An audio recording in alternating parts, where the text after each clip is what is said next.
নমস্কার, মিঠুদির রান্নাঘরে আপনাদের সবাইকে স্বাগত। আজ আমরা তৈরি করব একদম মশলা মাখা চিকেন কষা।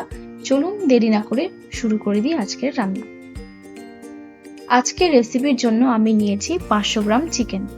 প্রথমে একটা শুকনো কড়াইয়ে 1.5 চামচ গোটা জিরে, 1 চামচ গোটা ধনে, 8টা শুকনো লঙ্কা হালকা করে ভেজে নেব যতক্ষণ না সুন্দর একটা গন্ধ আসছে। তারপর ওগুলো ঠান্ডা হলে মশলার একটা পেস্ট বানিয়ে নেব। এরপর আরেকটা কড়াইতে তেল দিয়ে একটা বড় সাইজের পেঁয়াজ স্লাইস করে হালকা ভেজে নেব। পেঁয়াজটা হালকা সোনালি হবে তখনই তুলে নিয়ে সেটারও একটা পেস্ট বানিয়ে রাখবো। এই ভাজা পেঁয়াজের পেস্ট থেকেই কিন্তু রেসিপির আসল স্বাদটা আসে। এবার ওই কড়াইতেই আর একটু তেল দিয়ে ডুমো করে কেটে রাখা আলুগুলোকে ছেড়ে দিলাম। আলু ভাজা হয়ে গেলে তুলে নিলাম। তারপর সেই একই কড়াইতে 2টো তেজপাতা আর কুচানো 2টো বড় পেঁয়াজ দিয়ে হালকা লাল হওয়া পর্যন্ত ভাজবো। এরপর একটা টমেটো কুচি দিয়ে দেব। এবার কড়াইয়ে ভেজে রাখা মশলার পেস্টের সাথে ভাজা পেঁয়াজের পেস্টটাও দিয়ে দেব। তারপর দেব আদা রসুনের পেস্ট।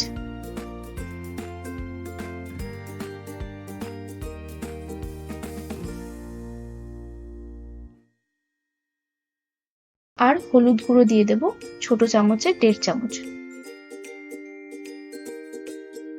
এবার মশলাটা ভালোভাবে 2 মিনিট মতন কষিয়ে চিকেনগুলো দিয়ে দেব।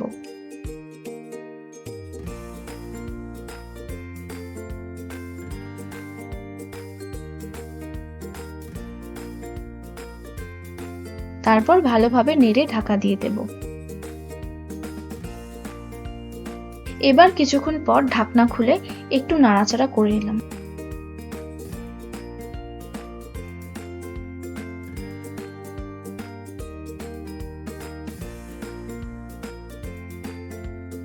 দিয়ে আবার ঢাকা দিয়ে দিলাম।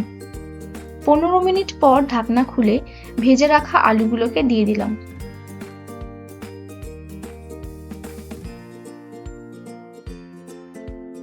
দেখুন চিকেন থেকে কতটা জল বেরিয়েছে, এতেই চিকেনটা সেদ্ধ হবে।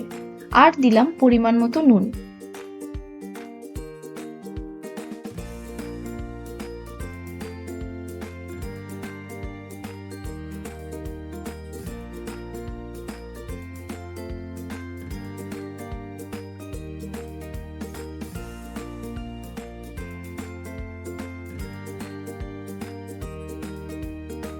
দিয়ে আবারও ঢাকা দিয়ে দেব।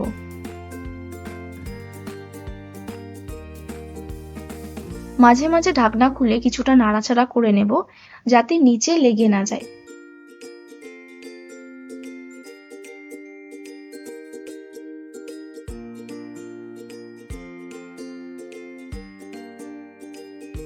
দিয়ে আবার কিছুক্ষণের জন্য ঢাকা দিয়ে দেব একদম লো হিটে।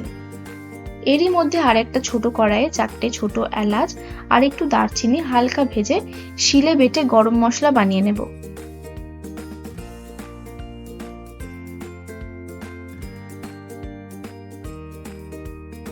এবার চিকেনে 1 কাপ মতন গরম জল দিয়ে একবার ফুটিয়ে নিয়ে শিলে বাটা গরম মশলাটা দিয়ে নামিয়ে নেব। ব্যাস, তাহলেই তৈরি একবারে গরম গরম চিকেন কষা। ভাত, রুটি কিংবা পরোটার সাথে এই রেসিপি অসাধারণ লাগে। আপনারাও একবার বাড়িতে বানিয়ে দেখুন আর কেমন লাগলো জানাতে একদম ভুলবেন না। যদি এই রেসিপিটা ভালো লেগে থাকে তাহলে চ্যানেলটা লাইক, শেয়ার আর সাবস্ক্রাইব করতে একদম ভুলবেন না।